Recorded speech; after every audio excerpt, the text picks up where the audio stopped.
तर प्रतापगड पाहिल्यानंतर मला एवढं छान वाटलं का नाही आणि इथला एक्सपिरियन्स एवढा छान होता का नाही. तर फायनली आता आमचा लास्ट दिवस आहे आणि मग आम्हाला आज सगळं एक्सप्लोर करायचं जेवढं आमच्या हाती लागेल तेवढं. तर सकाळी आवरून चहा वगैरे पिला आणि आम्ही डायरेक्ट निघालो आमच्या पुढच्या स्टेशनकडे.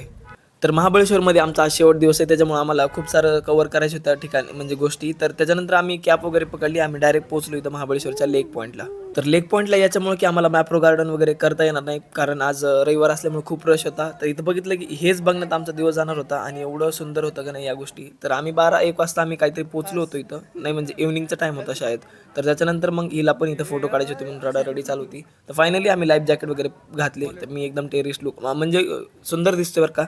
त्याच्यानंतर आता आपल्याला पाण्याची पहिलीच भीती. तर फायनली आम्ही सगळे पोहोचलो बोटपाशी. आता हे बघा असं बसायचंय आणि मग या काकांनी आम्हाला आमची बोट दिली. आता 5-6 जण आम्ही बसलो याच्यामध्ये. तर आपल्याला चालवायची थोडा कंटाळाच होता म्हणून आम्ही यांच्या हाती बोट म्हणजे डायरेक्ट देऊन टाकली. त्याच्यानंतर मग आमची बोट चालू झाली.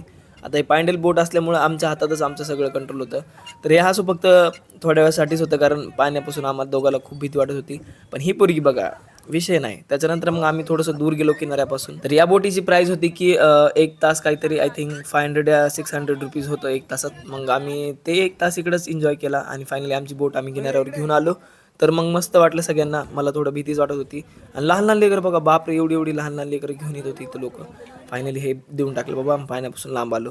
तर आता इथून पुढे आम्हाला जायचं होतं उद्यानात. इथंच चिटकूनच होतं हे. तर मग सगळं उद्यान वगैरे फिरलं आणि हे बघा हे चालू झालं हिचं.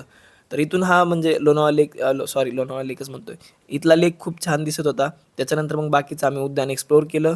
फोटो वगैरे काढले आणि मग रात्र झाली होती आता त्याच्यामुळे आम्हाला भूक लागली आणि इथंच चौपाटी होती आणि गेमिंग झोन पण होता. तर मॅडमला बास्केटबॉल खेळायची लई क्रेव्हिंग झाल्या होत्या आणि मग हे हार-जीत तर चालत राहते. मग मॅगी वगैरे आम्ही ऑर्डर केली. तिथं एक ₹80 ला मॅगी होती. खूपच कॉस्टली. त्याच्यानंतर मग आम्ही आराम वगैरे केला. रूमवर पोहोचलो. तर आता दुसऱ्या दिवशी आम्ही काय-काय केलं हे मी तुम्हाला नेक्स्ट व्हिडिओमध्ये दाखवतो.